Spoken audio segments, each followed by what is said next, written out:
Hey, welcome on in, guys. Tobin here with you, and thanks for checking out the channel. Hope you're doing well out there, and appreciate you guys stopping by the channel. Getting set. Tonight will be Game 4 of the first-round series between the Cleveland Cavaliers and the Miami Heat. I'll be heading down there, boots on the ground. But one quote that went viral on Heat Twitter over the weekend was this story from The Athletic.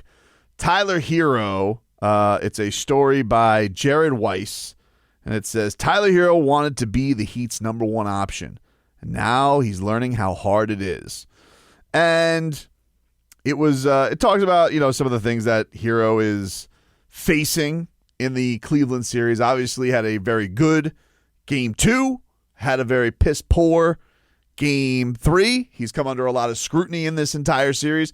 I don't know what's going to happen tonight, so we'll see. I hope that Tyler Herro and the Heat can extend this series. But I wanted to get into this quote that he has in Jared's piece about Jimmy Butler. We haven't heard a lot of guys talk about the Jimmy Butler situation in a while. Certainly not in a positive light. Because there was part of me that thought, like, if I was Tyler Herro and the Jimmy Butler thing unfolded the way that it is, it would be a part of me that's, like, hurt. Remember young Tyler Tuesdays and all those things? They seemed pretty close. And it seemed like this year, one of the things that was surprising about when things took a left turn with the Heat, I will tell you, just like it felt on the surface, being in the locker rooms and being around those guys, it had felt like Jimmy and Tyler, like their little bromance was at a good place before things went sideways this year, which I think probably leaves a lot of the guys on the team confused before it got really squirrely. So anyway, I bring this up because here was the quote, which was a strange quote from Tyler Herro. And I don't know, in an interview setting, I don't know what Jared said to get this out of Tyler. I don't know what led it, because it's just my first reaction when I read it, because I saw it at first on Twitter, and I was like, it's kind of a weird quote. It almost doesn't seem real.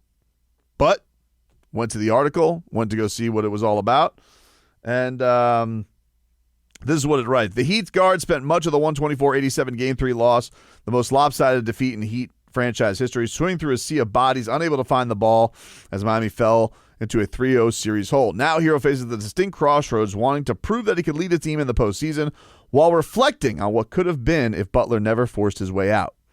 He said, quote, "Obviously, I know I need Jimmy to win. If we had Jimmy right now, I feel like it'd be a completely different situation," Herro told The Athletic before Game 3. So mind you, this was before they got their asses kicked. Quote, "We probably wouldn't even be the 8th seed. So finding that middle balance of like, damn, we need him, but also understanding, shit, that's his career and what he wants is ultimately his right to want what he wants. It's just tough to be in the middle of both sides." Herro entered this season assuming a locker room leadership role alongside Bam Adebayo. He reflected on the lessons he and Bam learned from Butler over the course of his career, trying to replicate the leadership paradigm that has kept the Heat competitive with Butler at the helm. Quote, "I've known Jimmy for 5-6 years, obviously being with him every day, just seeing how he is as a basketball player and really how he makes his teammates better. He makes the right play all the time, just seeing that competitive edge that he brought." End quote. So there was just a couple of things like taking it. Like, one, I want to say, like, I'm not mad about the quote. I think there's a lot of Heat fans that are just like, dude, really? Like, now, like, this comes out now, soft? Like, what are you doing? Why would you say something like that? Which I get.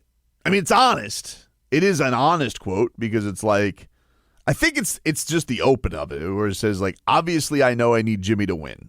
And if we had Jimmy right now, I feel like it'd be a completely different situation. Look, as a guy who's a huge Jimmy Butler fan and thought that the Miami Heat should have extended Jimmy, everybody knows the way that I felt about that. I agree. I think that on all terms being equal, if Jimmy would have brought it every single night and didn't dog it at the end of his Heat career to force his way out, I'm sure it was tough. I remember the day that it all went down with the whole joy quote, when we really knew he's done. He's done with the Miami Heat. Tyler Herro running out of the locker room. He's like, it's getting hot in here. Phew! hightails it out of there. So I really don't know where Tyler and Jimmy's relationship is right now. As far as like, it seems like there's still a lot of respect for him as a player and as a guy. It is kind of business as business. And look, Tyler's about to go. Tyler's been through the business side of it with the Miami Heat. He's been through his name being in rumors. He's dealt with the Miami Heat, maybe flirting with other people. So I do think it probably comes at a different place than maybe even Bam does, where Bam is like Heat captain all the way. And it was very obviously very frosty though with all of them, right? Like at the end when Jimmy came back here, I mean, there's only 2-3 teammates interacting with him. One of them was Alec Burks, who wasn't here for this whole run. One of them's Kevin Love, who, was kind of keeping everything lighthearted. And the other was Terry, who, is he on the Miami Heat right now? Like, doesn't even really feel like he is. So, but the guys that he had been there with, Duncan and Bam and Tyler, the guys that he'd been there with for years, it didn't feel like things were very good right now. So for Tyler to come out there and put this in the middle of a series, like, I know I need Jimmy to win, and if we had Jimmy, it'd be completely different. Hey, points for honesty, but take away points for timing of a quote. I don't know if that's something that, like, and that's why it's kind of like, man, it's been a weird series for Tyler, right? It's been a weird series for Tyler with dealing with the Garland thing, which I thought was low rent by Darius Garland. Like, it's been funny. Like, this has been like the series of honesty. Like, everybody's got their truth serum out, because it's like, yeah, we all know that the Cavaliers are picking on Tyler Herro, but does Darius Garland have to come out and flat out say it? And then, yes, we're all thinking to ourselves, man, the Miami Heat, they can't win without Jimmy Butler because, well, they haven't won without Jimmy Butler. But like, do you have your lead scorer come out there and say it in the midst of a series where you're about to get swept? Tough look, man. Tough look. And it's one of those things where, yeah, he's had to deal with a lot of, it's felt like he's had a bullseye on him this entire series where they're going to pick on him. And while you appreciate that he's going to try and make the right play and make things happen, like, look, Jimmy and Tyler it's not just about Jimmy and Tyler, you're the first option, you're the face of the team. Like Jimmy's a two-way player. Like Jimmy, and I remember Jimmy asked Jimmy about Tyler this year, and that he appreciated the competitiveness that he was bringing. Remember, that was the whole, who's 1A, you. They were being all cutesy. And Jimmy had said in that answer, like, one of the things is, I appreciate how he's competing on the defensive side of things. Now, look, if you're at a game where you have Jimmy Butler, Bam Adebayo, you're going to be in a different place defensively. And I think, honestly, that's one of the things that's been noticeable about Andrew Wiggins is, like, man, not only does it feel like he's inconsistent on the offensive end, feels like he's been inconsistent on the defensive end. I know that he's had some quotes about the health, that he's not 100%. That's no excuse when you're out there. You're expected to be 100%. But then I think back to, like, the play-in games, and I'm like, yeah, but he looked really good in those games, especially defensively.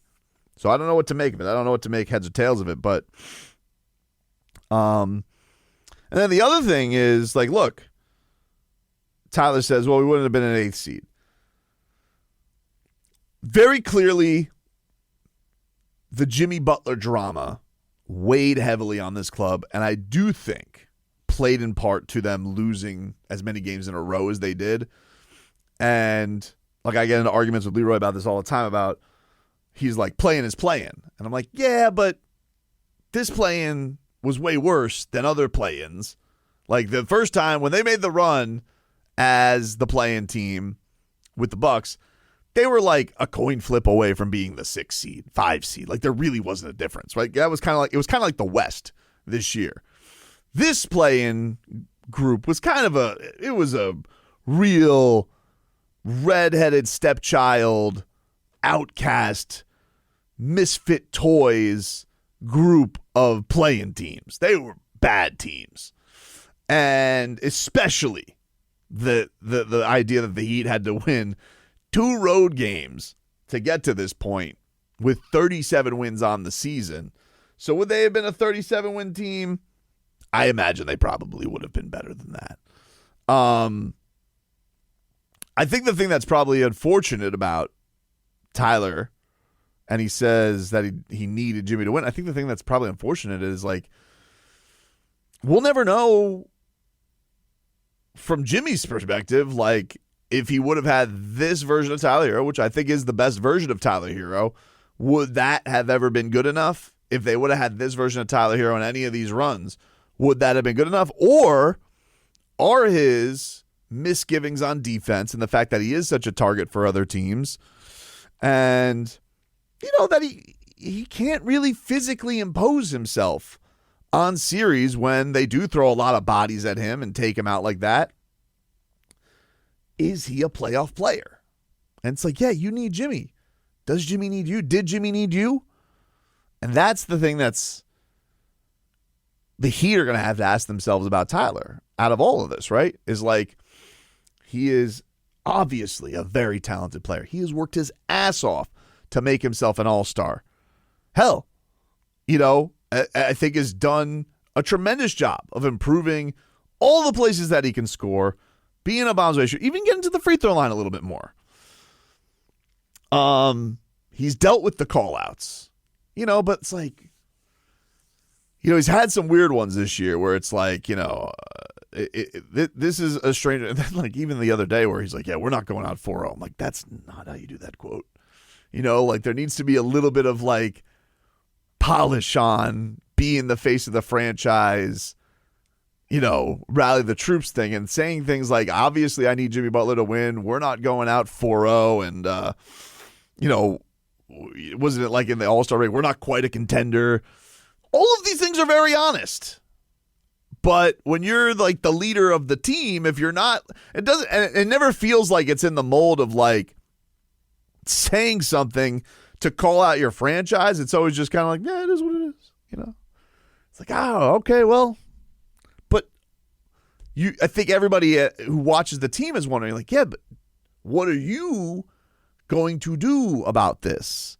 Is there a way where there's going to be a next step where he can win without Jimmy Butler or without a kick-ass piece next year?